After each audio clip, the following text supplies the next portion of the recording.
my ingredients for my bolognese sauce. Got my garlic, onions, carrot. Conventional recipes will ask for celery, but I find it just kind of makes it watery, and I prefer to add mushrooms and bell peppers. And for meat, I'm going to be adding ground beef today because it was cheap, and these leftover chorizo sausage I just happen to have, and I think it'll add a nice flavor. I'll add dried basil, beef stock. I buy the concentrate because it's easier to carry, but you can buy beef stock, will make a difference. Tomato paste, make sure it contains no citric acid, just tomatoes.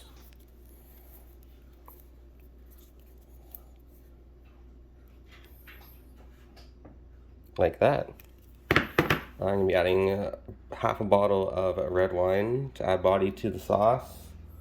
And then today I'm going to be adding like 4 cheeses. Got mozzarella, cheddar, a little bit of Romano left over. I'm just going to use it up. And Parmesan. And I'll be using these ready bake lasagna sheets. You can use non-ready bake, but honestly this is just easier and it's not worth the time to boil and make the non-oven ready ones. So the first step's going to be to brown off our ground meat. Again, I'm using lean ground beef and sausage today, but the only reason I'm really using them is because they were on sale. So use whatever meat is applicable to your lifestyle. Ideally, I would be using a blend of ground pork, veal, and beef, but it wasn't on sale. So today we got beef and sausage, still going to be good. And while we're browning that off, we're going to prep our vegetables. We're going to be using a food processor, or I've got a blender that can pretty much do the same thing. And the goal is to get the vegetables as fine as possible for the sauce. So we'll add the mushrooms that we've blitzed up. The reason that we want to make them as fine as possible is so that they'll release their water as quickly as possible and concentrate the flavor in the sauce. If you prefer the texture of chopped up vegetables, just chop them up, but for me this is a lot better. Next, adding in our puree of carrots, onions, and garlic. And you'll want to cook the mixture until it starts sticking to the bottom and browning, at which point you'll deglaze with the red wine. You want all the water to evaporate so you can get all the flavors concentrated from this. So the water is all evaporated out of the meat and vegetables. It's time to add the tomato paste. You always want to cook out your tomato paste before adding the liquid. I added my 2 small cans of tomato paste, and I'm just going to constantly keep stirring the meat and tomato paste together. Every time it sticks to the bottom, you want to scrape that off, as it's going to add a tremendous amount of depth to your dish.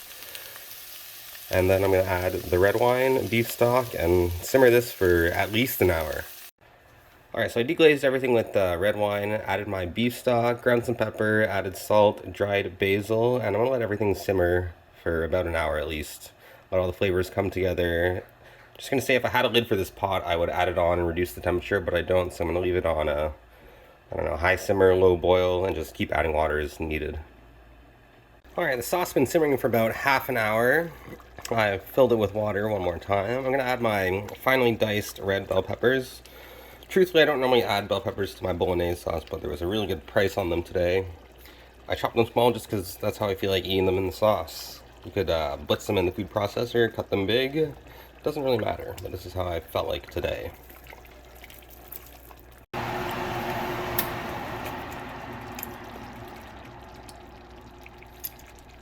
Okay, the sauce has been simmering for about 45 minutes. I'm going to let it go another 15 minutes while it slowly destroys my stove and counter, but what are you going to do? And in the meantime, I'll grate the cheese for the lasagna. Alright, so my sauce simmered for an hour. It's done. Looks great. The black things are, I added a tiny bit of dried sun-dried tomato just to see if it improves or does not improve for next time.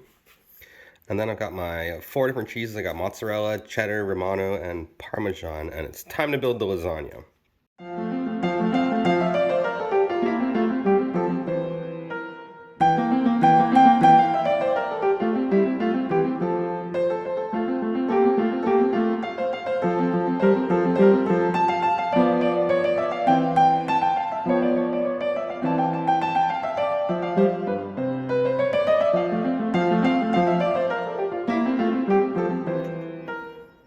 And there you have it, one completed lasagna. And what you want to do is set your oven to about 400 degrees. You're going to want to bake it covered in tin foil for about 45 minutes to cook the noodles through.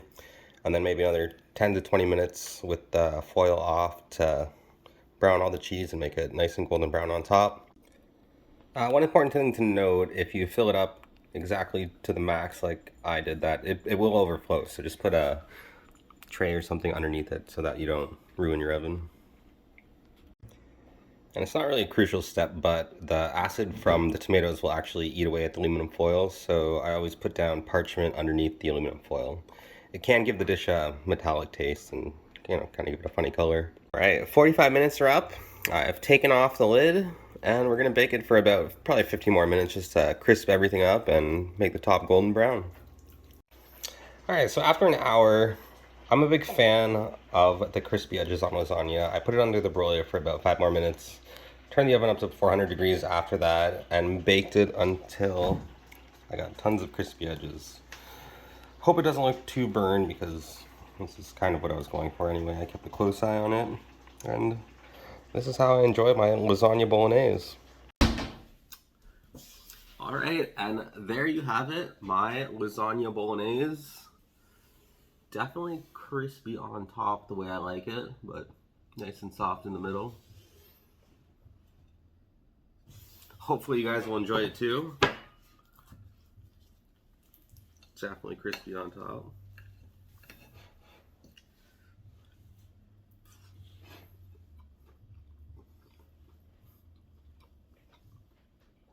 That is a good lasagna. Extra meaty. And pretty much everything I like in lasagna. Kind of hot though. Thanks again for watching, everyone. See you next time. Like and subscribe to Soup Ninja.